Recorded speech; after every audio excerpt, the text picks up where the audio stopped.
नमस्कार, मैं हूं शिवांगी वाजपेयी। आप देख रहे हैं 10 का दम। लेकिन इस 10 के दम और चर्चा की शुरुआत करें उससे पहले आपको कुछ महत्वपूर्ण जानकारी बता देते हैं। आजम खां अपने बेटे अब्दुल्ला आजम के साथ विधानसभा के लिए रवाना हुए। मीडिया कर्मियों से उन्होंने बातचीत भी की और आज वो पूरी तैयारी के साथ विधानसभा के पटल पर अपने मुद्दों को रखेंगे। और इससे पहले ओपी राजभर ने भी हमारे संवाददाता से आज खास बातचीत की। आजम खां को लेकर ही कहा वो तन मन से समाजवादी हैं और क्या कुछ कहा है, पहले उसको सुन लीजिए, फिर चर्चा को आगे बढ़ाते हैं विधानसभा के बजट सत्र को लेकर। ओम प्रकाश राजभर जी हमारे साथ हैं। विधानसभा का आज से बजट सत्र शुरू हो रहा है, राज्यपाल का अभिभाषण होगा, क्या तस्वीर देख रहे हैं? पहले जैसी रहेगी या फिर कुछ बदलेगा? विधानसभा में देखने को मिलेगा, क्योंकि जो लॉ एंड ऑर्डर एकदम बद से बदतर है, रक्षक ही भक्षक बने हैं। सरकार को समझ में नहीं आ रही है बात। बेरोजगारी चरम पे हो गई, महंगाई का आलम यह है। चुनाव के बाद 2 महीने में 10 रुपए डीजल और पेट्रोल पर 10-10 रुपए बढ़ा और 7 रुपए घटा के वाहवाही लूटी जा रही है कि हमने घटा दिया दाम। और जो प्रदेश में हालात हैं, कोई भी सुरक्षित नहीं है। सही बात बोल दे तो उसके खिलाफ मुकदमा। हिटलर शाही वाला रवैया है। आजम खां भी आज आ रहे हैं शपथ लेने, हाउस में वो शामिल होंगे। बहुत मिस कर रहे थे लोग उनको यहाँ पे। ही नेता हैं तो क्यों नहीं शपथ लेंगे? विधायक हैं, चुने गए हैं, जनता ने वोट दिए हैं।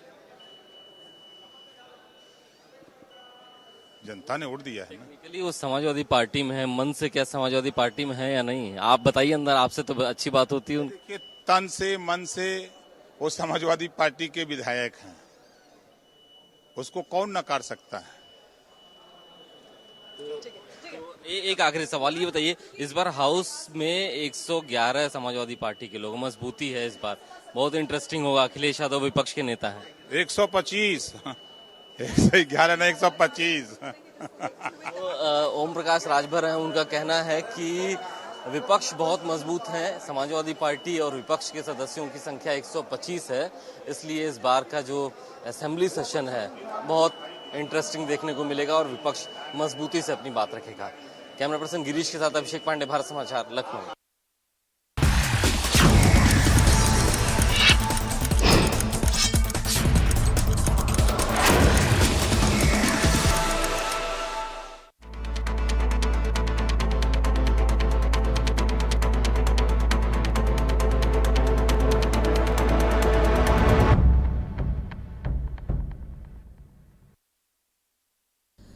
तो आज सत्र की शुरुआत हो रही है। बजट सत्र को लेकर आज होगा अभिभाषण राज्यपाल का और उसके बाद उस पर चर्चा होनी है। लेकिन आज का जो 18वीं विधानसभा का पहला सत्र यानी कि महत्वपूर्ण सत्र है बजट सत्र, उसकी शुरुआत होगी तो हंगामेदार होने की भी आसार इस बजट सत्र के हैं। जरा सुनिए क्या कह रहे हैं और तमाम मुद्दों को लेकर। और इनका कहना है कि सदन में हम लोग भी आवाज उठाएंगे और जिस तरह से सरकार सुन नहीं रही है उसको लेकर अगर जरूरत पड़ी तो धरना प्रदर्शन भी करेंगे। कैमरामैन जितेंद्र के साथ सीमा नकवी, भारत समाचार, लखनऊ।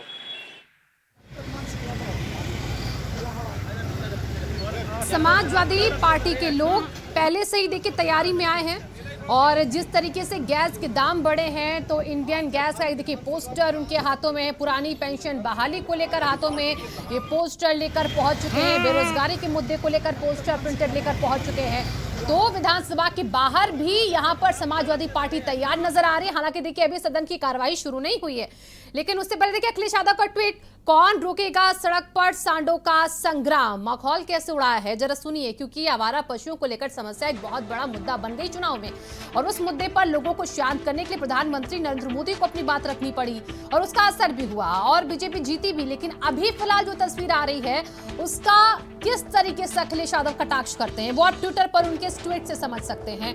तो सांडों की लड़ाई को वो कह रहे हैं कौन रोकेगा इस संग्राम को, तो एक कटाक्ष भी है और ये दिखाने की कोशिश भी है कि आवारा पशुओं की जो समस्या है उसको कैसे देख रहे हैं सरकार में बैठे लोग, क्योंकि सड़कों पर चल रही गाड़ी और बीच सड़क पर सांडों की लड़ाई।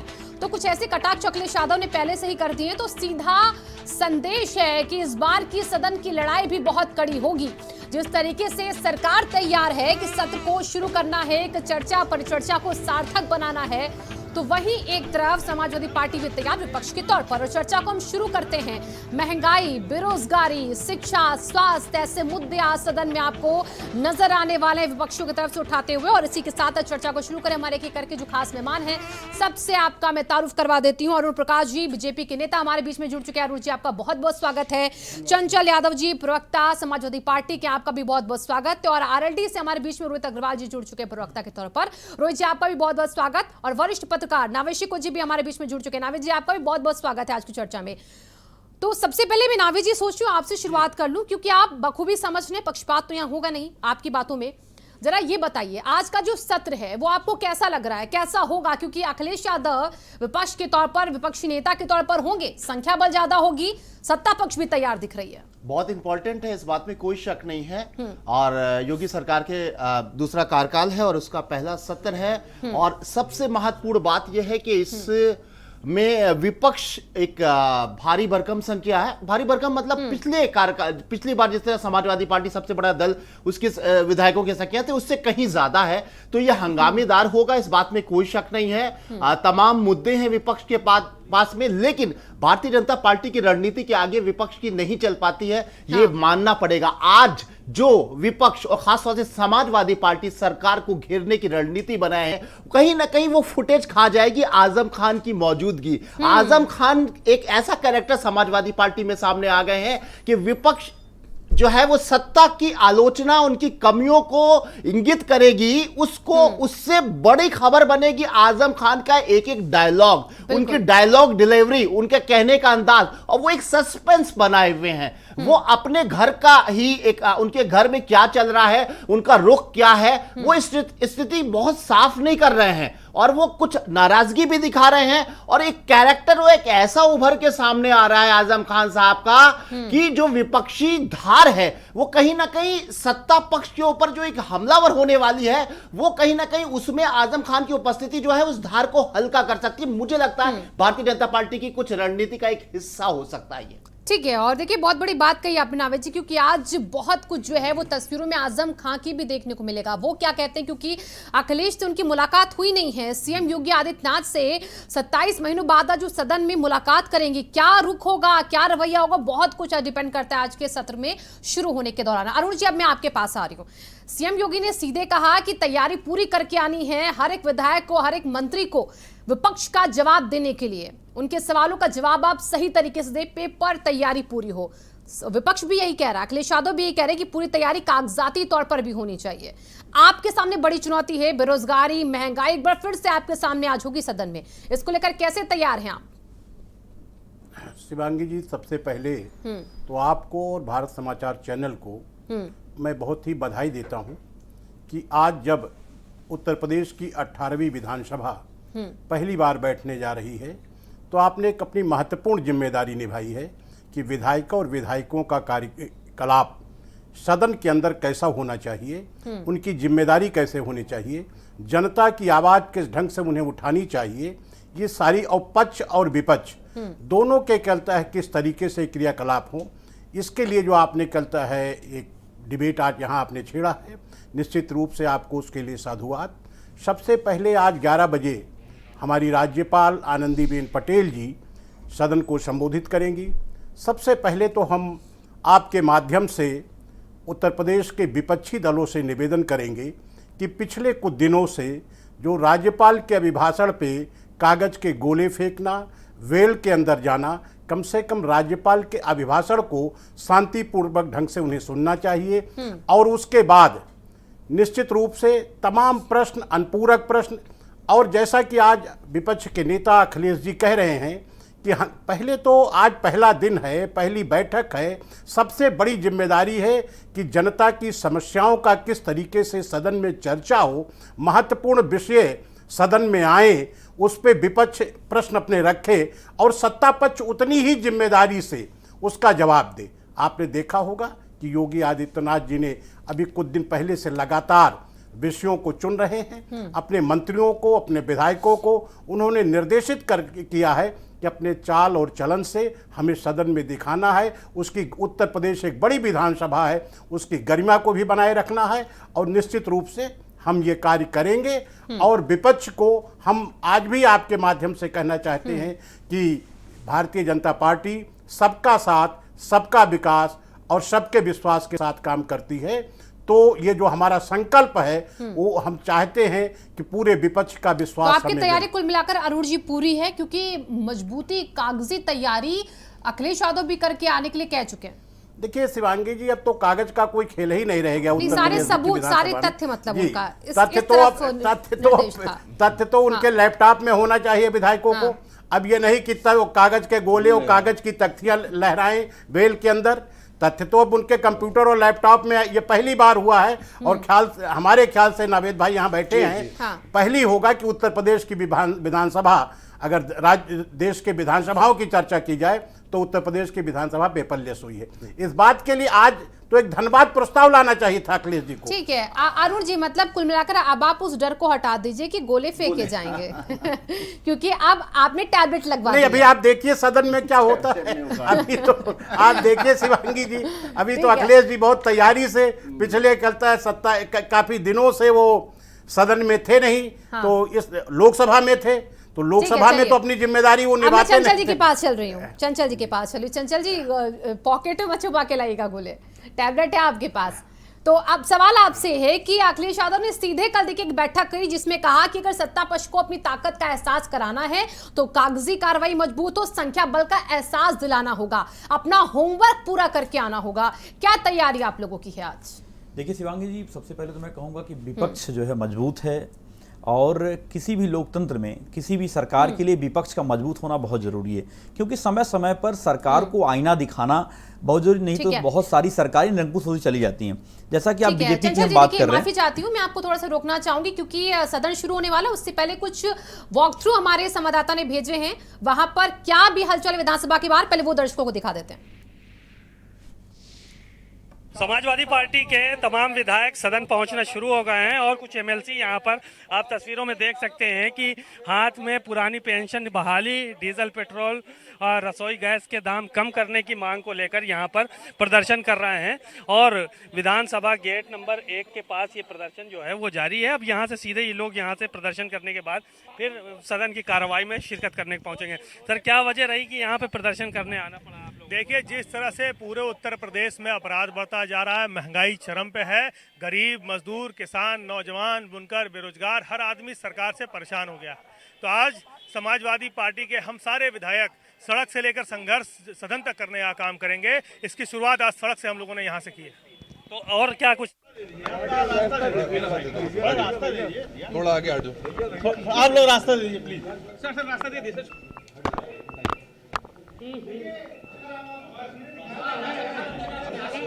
जा रहे हैं और सर आज शपथ लेंगे आप। सर क्या कुछ कहेंगे? आपके लिए लिमिट्स में रहो, कुछ विधानसभा है आपके लिए। तो ये आजम शाह हालांकि चुप्पी साधे हुए हैं, ऊपर जा रहे हैं। कुछ बोलेंगे वो सदन के पटल पर ही बोलेंगे, तो साफ है। पहले रामपुर में उन्होंने तमाम कटाक्ष किए, इशारों में बहुत सी बातों की तरफ उन्होंने इशारा भी कर दिया, लेकिन अभी फिलहाल वो कार्रवाई शुरू होने से पहले कुछ बोल नहीं रहे हैं। अब सुनिए जरा लोग क्या कह रहे हैं। क्या आसार हैं? लगातार जब ये सरकार जुल्म और अत्याचार करती जाएगी आम जनमानस पे, हम लोग सदन में भी लड़ने का काम करेंगे, सदन में भी संघर्ष करने का काम करेंगे और सड़क पे भी करने का काम करेंगे। तो आज क्या मुद्दे होंगे अहम आप लोगों के? सारे के सारे मुद्दे लगातार, गरीब, मजदूर, किसान, बेरोजगार, सबके जो मुद्दे हैं। आज शिक्षक नहीं मिल रहा, पुरानी पेंशन बहाली को लेकर, वित्तविहीन शिक्षकों को, शिक्षा मित्रों की समस्याओं को लेकर, महंगाई को लेकर हम लोग सड़क पे और सदन में दोनों में लड़ने का काम करेंगे। ये और इसके अलावा ये मान सिंह यादव जी हैं, ये भी हैं, इनसे बात कर लेते हैं। यहाँ पे आज सदन से पहले आने का क्या मकसद है? निश्चित तौर पर भारतीय जनता पार्टी का विश्वास कानून और संविधान पे नहीं रहा। बुलडोजर के माध्यम से गरीबों की बस्तियां उजाड़ी जा रही हैं, बेरोजगारों पे लाठियां बरसाई जा रही हैं, महंगाई चरम पर है। पुरानी पेंशन की मांग को लेकर के माननीय अखिलेश यादव जी ने अपने घोषणा पत्र में रखा है। निश्चित तौर पर पुरानी पेंशन बहाल होनी चाहिए। वित्त विहीन शिक्षक भुखमरी के कगार पर हैं, शिक्षा मित्र आत्महत्या कर रहे हैं। तो विभिन्न मुद्दों को लेकर के आज हम यहाँ पर प्रदर्शन कर रहे हैं। तो आपने देखा ये समाजवादी पार्टी के 2 एमएलसी हैं और अब यहाँ पर प्रदर्शन कर रहे थे महंगाई, बेरोजगारी और तमाम मुद्दों को लेकर, और इनका कहना है कि सदन में हम लोग भी आवाज़ उठाएंगे और जिस तरह से सरकार सुन नहीं रही है उसको लेकर अगर ज़रूरत पड़ी तो धरना प्रदर्शन भी करेंगे। कैमरामैन जितेंद्र के साथ सीमा नकवी, भारत समाचार, लखनऊ।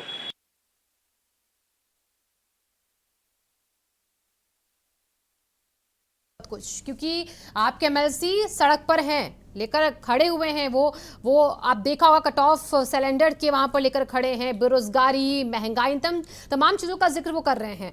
आपसे पहले इस पर जवाब।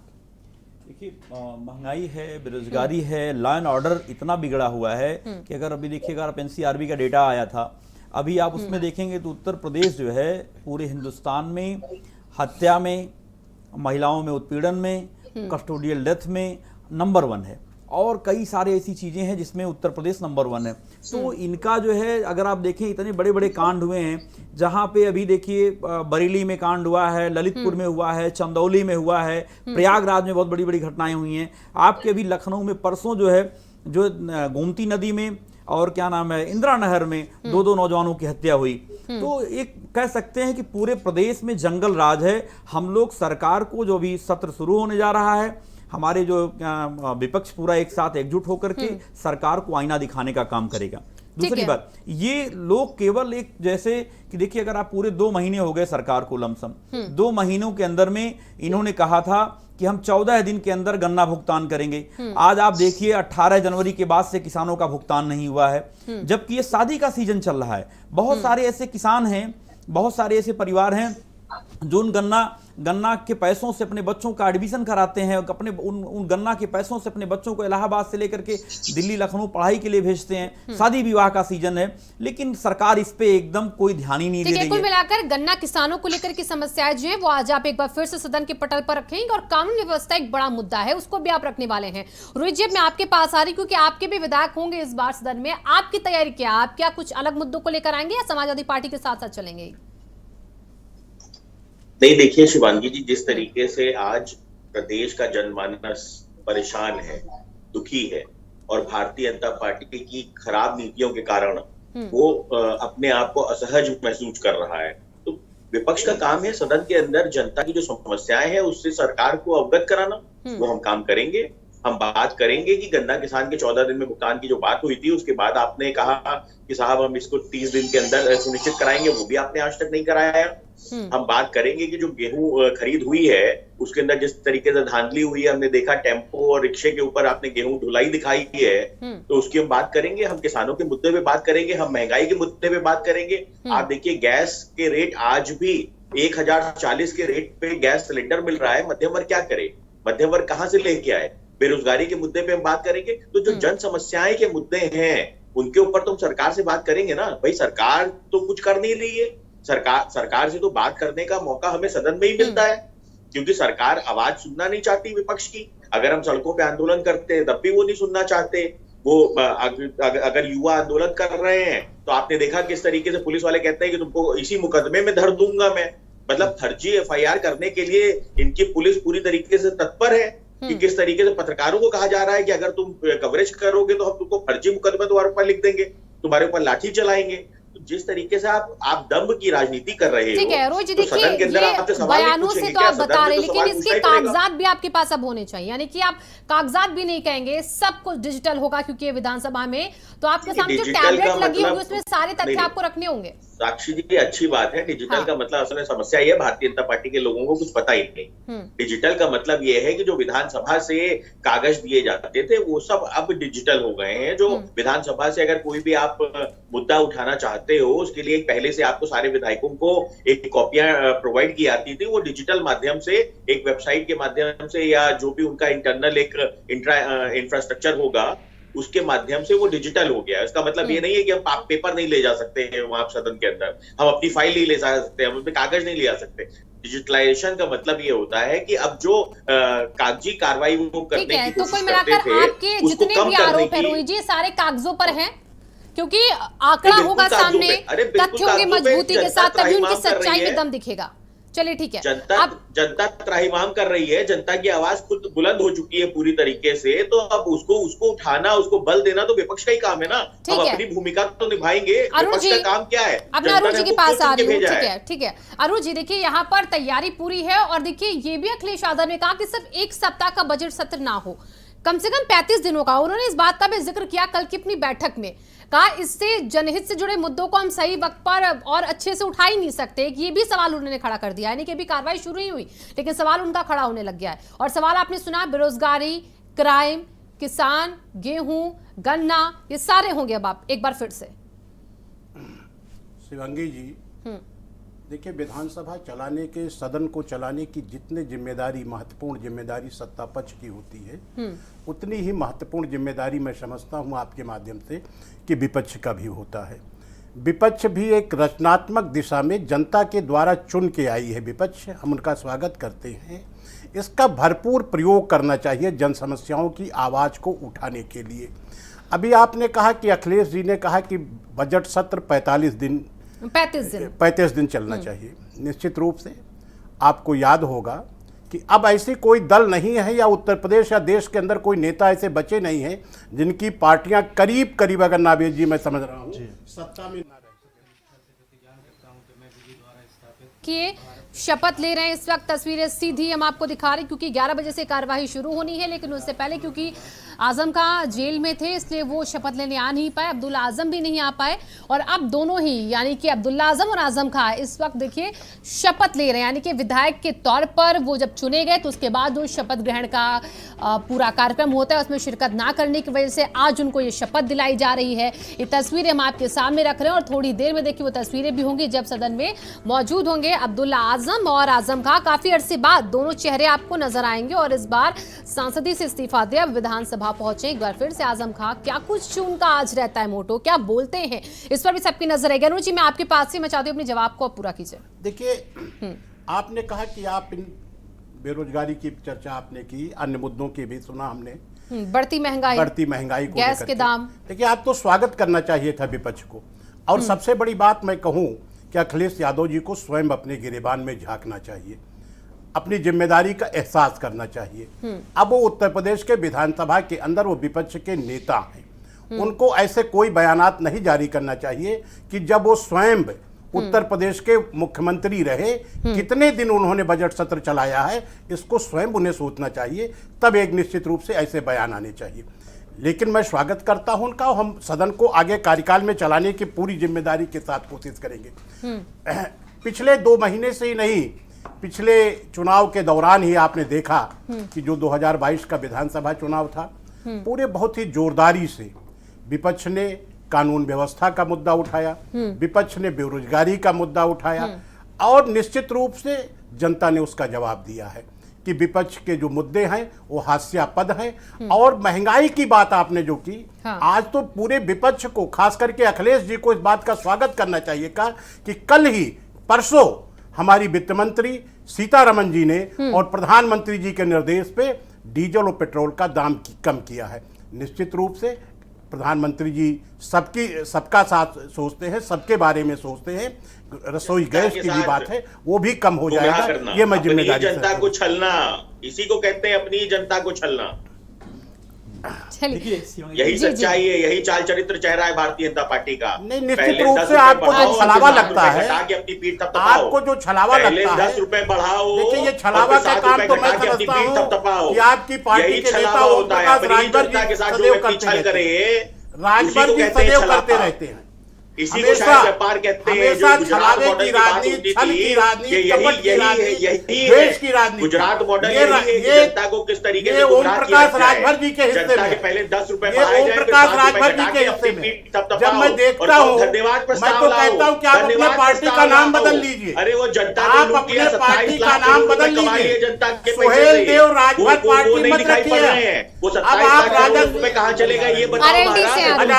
धन्यवाद प्रस्ताव लाओ, धन्यवाद। नहीं, नहीं। 10 रुपए बढ़ाए, सॉरी। 7 रुपए घटाए, नहीं। अब अपनी पीठ खुद थपथपाओ। धन्यवाद प्रस्ताव ठीक लाओ। है। जनता पूरी ढूंढ रही है, ठीक है। 200 रुपए का सिलेंडर कम कर दिया, पता चला वो उज्ज्वला योजना के लिए हुआ है। मध्यम वर्ग की कमर रोहित जी, आपके सवालों का जवाब ले लीजिए, आपकी बात आ गई। सिलेंडर मिल रहा है। आप गूगल खोल लीजिए, अभी गन्ना किसानों की आप चर्चा कर रहे थे। ठीक है अरुण जी देखिए अभी वक्त एक छोटे से ब्रेक का है, ब्रेक के बाद वापस आते हैं, आप आराम से सवालों के जवाब दीजिएगा। रोहित जी आरएलडी से हमारे बीच में जुड़े हैं, उनकी तमाम बातों को आपने सुना है, फिर चंचल जी करेंगे। बहुत बहुत शुक्रिया। अभी रुकिए आप थोड़ा सा, एक छोटे से ब्रेक ले रुकते हैं, फौरन होंगे हाजिर।